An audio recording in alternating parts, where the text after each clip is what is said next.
Sementara ahli hukum pidana Hipnu Nugroho menyebut Jokowi adalah pelapor tidak bertanggung jawab jika tidak hadir dalam persidangan kasus fitnah ijazah.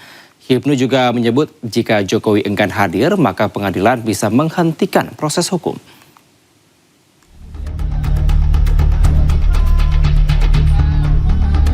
Sidang kasus fitnah ijazah Jokowi akan dimulai 2 Juli mendatang.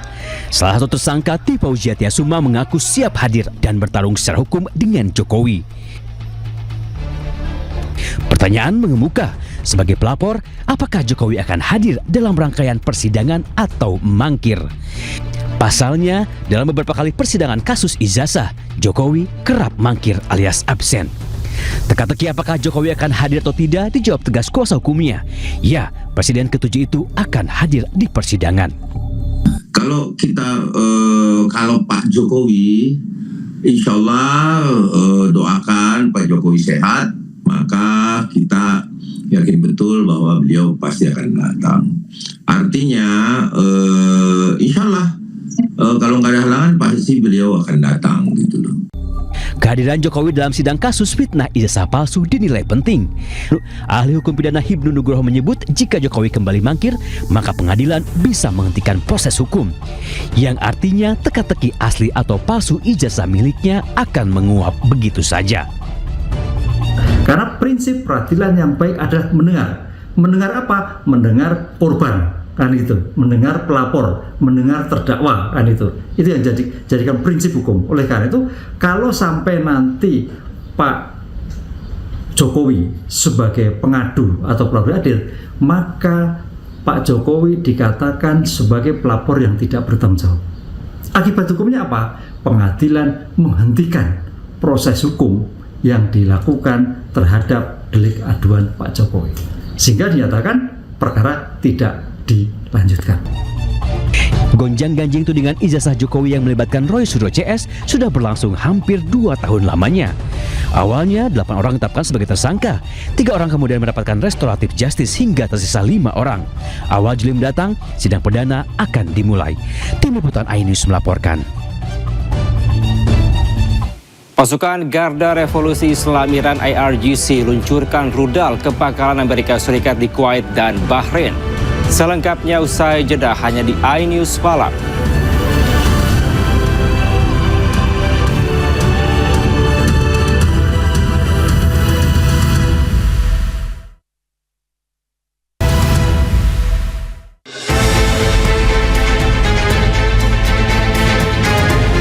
Terekam kamera pengawas milik sekolah di Jalan Raya Karang Satria, Kampung Cerewet, Duren Jaya, Bekasi Timur, Kota Bekasi, Jawa Barat.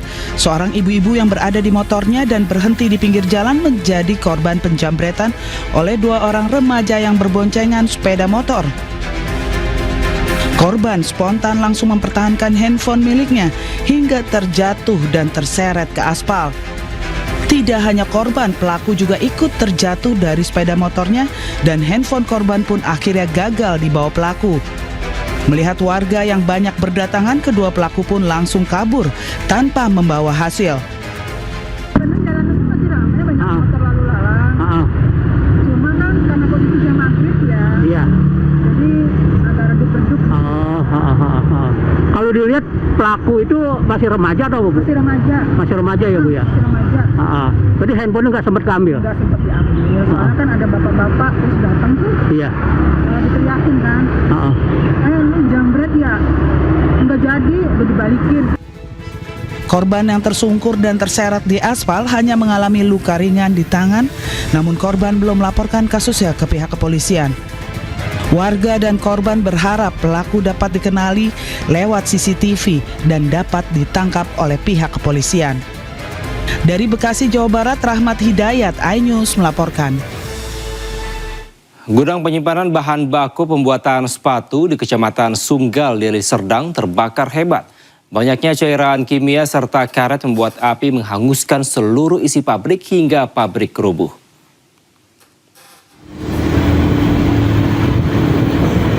Api dan asap hitam membumbung tinggi dari sebuah gudang penyimpanan bahan baku pembuatan sepatu yang berada di Jalan Pendidikan, Kecamatan Sunggal, Kabupaten Deli Serdang, Sumatera Utara. Terdengar beberapa kali ledakan dari dalam pabrik yang menyimpan cairan kimia serta bahan baku yang terbuat dari karet.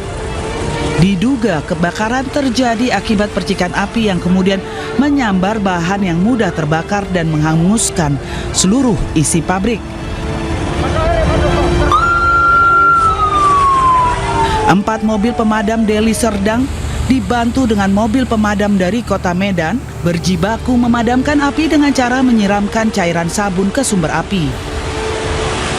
Tidak bisa dijangkau karena memang adanya bahan baku yang sudah terbakar dan panas yang dari api membuat kita menggunakan teknik pakai sabun. Ini kita masih melakukan pemadaman, ya kita berharap semoga cepat selesai. Mungkin ada beberapa bangunan yang karena adanya ledakan dari bahan-bahan kimia. Itu sempat ledakan tadi, Bang? Ya. Ramainya warga yang berkerumun dan menyaksikan kebakaran sempat menyulitkan dan menghambat proses pemadaman serta mobilitas mobil pemadam yang hilir mudik. Dari Deli Serdang, Sumatera Utara, Ahmad Ridwan Nasution, iNews melaporkan. Karena cemburu dan lelah bekerja, alasan Taufik Hidayat menyekap dan menyiksa YTR, gadis asal Bandung secara brutal. Pelaku yang bekerja sebagai penagih utang juga disebut temperamental dan kerap mabuk minuman keras. Alhamdulillah udah kita amankan. Atas nama siapa? Cemburu buta dan stres akibat tekanan pekerjaan. Rupanya itulah motif Taufik Hidayat menyekap dan menganiaya YTR yang tidak lain kekasihnya. Kita menuju Polda Jabar ya. Bang, awas bang, kanan bang.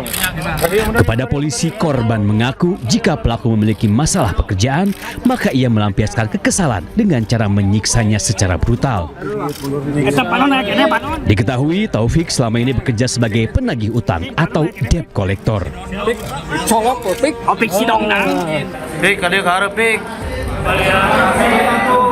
Tidak hanya itu, pelaku juga hampir setiap hari mengkonsumsi minuman keras hingga kerap memicu pertengkaran dengan kekasihnya dan berujung penyiksaan. Semua yang dia lakukan, dia mengakui, dan dia tadi sempat mengatakan bahwa dia juga menyesal karena ini dilakukan di bawah kesadarannya akibat konsumsi alkohol tadi itu. Setiap hari ini konsumsi alkohol, selalu berdebat dengan, bercekcok dengan kekasihnya, dan terjadilah penganiayaan seperti itu. Taufik kini telah menjadi tersangka kasus penyekapan dan penganiayaan. Ia dijerat dengan pasal 451 tentang penyanderaan dengan ancaman hukuman paling lama 12 tahun penjara. Polisi juga menjeratnya dengan pasal 446. Sementara kondisi kekasihnya kini mulai pulih dan masih menjalani perawatan intensif di Rumah Sakit Hasan Sadikin Bandung. Tim Liputan iNews melaporkan. Sementara Wakil Ketua DPRD Jawa Barat Iswara menanggapi usulan hukuman kebiri bagi Taufik Hidayat, tersangka kasus penyekapan dan penganiayaan gadis YT, yang mendukung hukuman kebiri asalkan tidak bertentangan dengan hukum.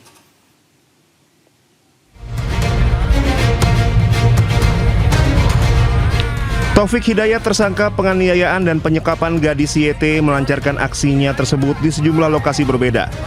Kapolda Jabar Irjen Rudi Setiawan menyebut terdapat 4 kos yang menjadi lokasi waktu terjadinya pidana tersebut. Korban mengalami sejumlah kekerasan selama kurun waktu tersebut, mulai dari pelaku melukai badan korban dengan bara rokok, memukul kepala dengan tangan kosong, memukul wajah, kepala, mulut, dan telinga menggunakan helm. Korban juga mendapatkan kekerasan di bagian lutut. Pelaku melukai korban menggunakan benda tajam sehingga menyebabkan kesulitan berjalan. Wakil Ketua DPRD Jawa Barat Iswara mendukung hukuman kebiri kepada pelaku asalkan tidak bertentangan dengan hukum. Saya pikir usulan yang disampaikan oleh rekan anggota DPRD itu sah-sah saja ya. Dan biarkan nanti pemerintah yang akan menilainya. Karena tentunya aturan itu dibuat tidak boleh bertentangan dengan aturan hukum yang ada di atasnya.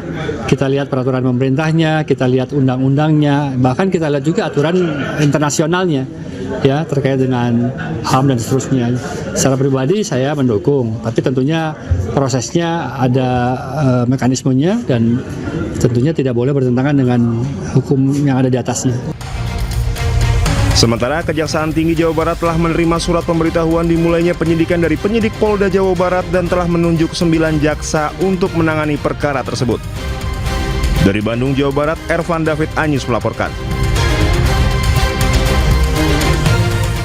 Proses hukum tersangka Taufik Hidayat terus bergulir. Kejaksaan Tinggi Jawa Barat telah menerima surat pemberitahuan dimulainya penyidikan dari penyidik Polda Jabar dan telah menunjuk 9 jaksa untuk menangani perkara tersebut. Kejaksaan Tinggi Jawa Barat telah menunjuk 9 orang jaksa untuk menangani ataupun mengikuti perkembangan penyidikan terhadap tersangka TH. Ratusan tenaga kesehatan di Kabupaten Timor Tengah Utara NTT menggelar aksi solidaritas 1000 lilin di depan kantor DPRD. Aksi ini merupakan bentuk penghormatan sekaligus ungkapan keprihatinan atas meninggalnya Dr. Ica Pakainoni yang diduga alami tekanan psikis usai mendapatkan intimidasi dari oknum anggota dewan saat menangani pasien.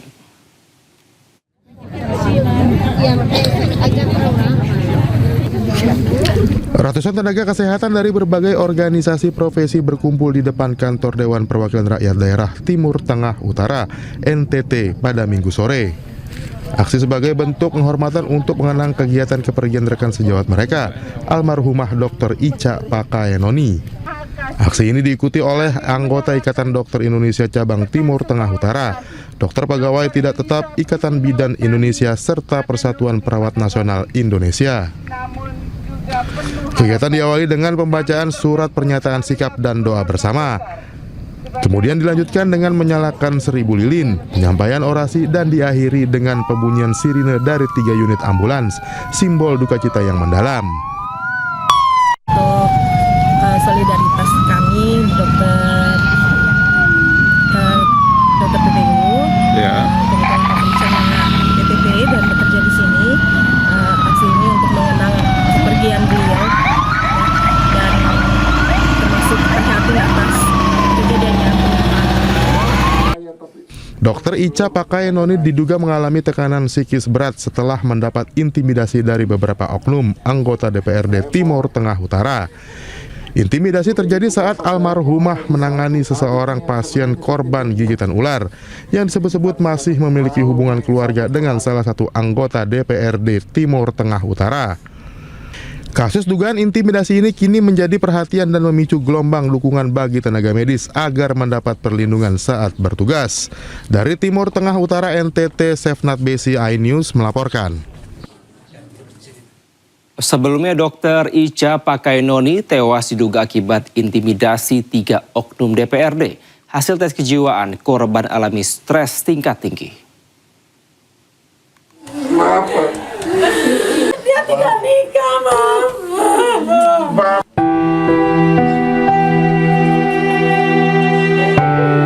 Di depan peti jenazah, ayah dan ibu mendiang Dr. Ica berlutut dan mohon maaf kepada orang tua angkat almarhum, merasa bersalah tak berhasil menjaga anak mereka. Dr. Ica memilih mengakhiri hidupnya diduga akibat stres berat usai mendapatkan dugaan intimidasi dari 3 oknum anggota DPRD Timur Tengah Utara. Mendiang Dr. Ica sebelumnya bertugas di Rumah Sakit Leona menangani seorang pasien rujukan karena gigitan ular. 3 oknum anggota DPRD diduga mengintimidasi Dr. Ica dan menilai lambat. Usai kejadian, Dr. Ica menjadi pribadi yang murung dan sempat curhat ke kerabat mendapatkan teror dari nomor tidak dikenal. Sudah disampaikan ada nomor-nomor asing yang masuk teror. Itu berapa kali? Pokoknya semenjak kejadian itu dia dapat teror terus. Itu dari nomor itu tidak dikenal. Terornya berupa apa? Ya teror nanti pokoknya seperti yang terjadi, jangan macam-macam. Hasil tes kejiwaan, Dr. Ica mengalami stres tingkat tinggi. Keluarga berharap ketiga oknum anggota DPRD diproses. Dari Kupang, Nusa Tenggara Timur, Eman Suni, iNews melaporkan. Informasi lainnya pemirsa, Roy Suryo CS akui siap kemeja hijau hadapi Joko Widodo. Sementara pihak Jokowi mengaku lega akhirnya sidang dimulai dan siap tunjukkan ijazah yang diributkan.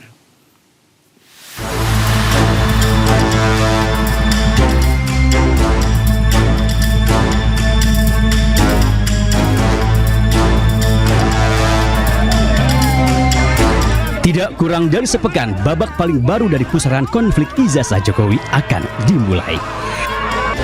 2 Juli mendatang, tersangka fitnah ijazah Jokowi Tifauziah Tiasuma akan jalani sidang perdana di PN Jakarta Timur. Tifa mengaku siap lahir batin membuktikan jika ijazah Presiden ke-7 RI itu palsu. Kami, saya, Dr. Tifa bersama dengan tim insya Allah akan siap ya untuk menghadapi pengadilan yang nanti akan ditentukan. Setali 3 uang, pengacara Roy Suryo Ahmad Hosinuddin juga menyebut jika Roy CS sudah tak sabar segera jalani sidang perdana. Hosinuddin berdalih sudah menyiapkan semua bukti-bukti persidangan yang menurutnya akan memberatkan Joko Widodo. Kami sudah siap, bahkan sebagian bukti-bukti itu sudah kita hadirkan dalam proses penyidikan. Bahkan yang paling penting, nanti ada Saudara Joko Widodo yang hadir langsung. Dalam proses persidangan, Saudara Joko Widodo akan duduk di kursi sebagai saksi. Dan kami akan bertanya, "Hai Saudara Joko Widodo yang pertama, apakah benar yang duduk di hadapan kami adalah Joko Widodo?" Tantangan Roy CS disambut terbuka pihak Jokowi. Walaupun banyak yang meragukan jika Jokowi akan hadir di persidangan, namun pengacaranya Firman Pangaribuan menjamin jika Jokowi akan hadir.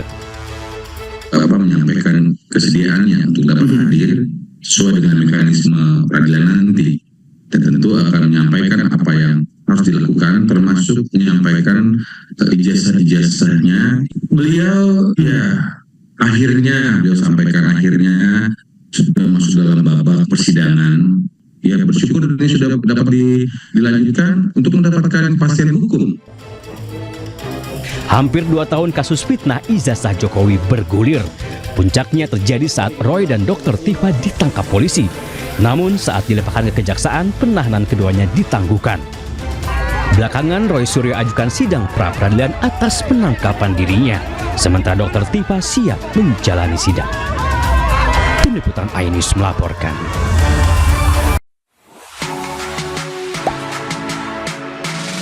Gak sempet baca? Dengerin aja, klik icon text to speech di okezone.com.